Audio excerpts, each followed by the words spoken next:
Hey guys, this week's video is dedicated in memory of Masha Bas Batsheva. This week's Torah Parsha Pasha Bo, we finally have the Exodus, we have the Jewish people leaving Egypt. After so many years of slavery, the moment of redemption has arrived. And they left in a rush. And that's why we eat matzah on Pesach, right? Because the Jewish people didn't even have time to let the dough rise. They ran out of there. After 210 years, they didn't have...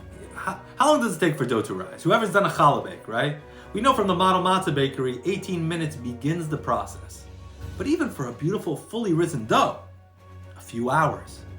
They didn't have a few hours after 210 years of slavery. They didn't have a few hours.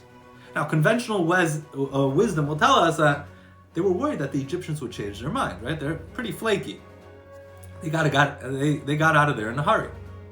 But the Egyptians were decimated at this point. After 10 plagues, after the 10th one, the death of the firstborn, Pharaoh came in his pajamas in the middle of the night, begging the Jewish people to leave. These people were broken.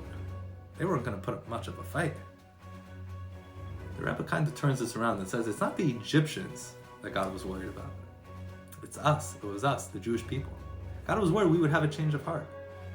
After so many years in slavery, to go out into the wilderness took a huge leap of faith. It took a lot of courage. To follow Moses and God out into the wilderness. You know, Egypt was horrible, but at least they had a roof over their heads. They had some food. It was the devil they knew. To go out into the wilderness, if they were given too much time to think about it, they're like, wait a minute, where's the food? Where's the water? Where's the shelter? Were we stopping for gas? Where are we going?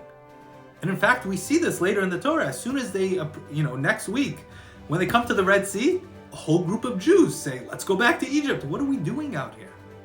Let's go back to what we knew. It was horrible, but at least we knew what to expect. And that's why when that small window of opportunity opened, you had to grab it with both hands. We had to get out of there in a hurry before we spent too much time thinking about it. And thank God we did. But frankly, even in our own lives, this happens. We have the daily slaveries that, in the beginning are unbearable, but then over time become more bearable until they become acceptable. Because while we're not necessarily comfortable with it, it's less scary than taking those risks, than taking that leap of faith, doing what needs to be done to really put in the work to really make that change. We all have missed opportunities in life.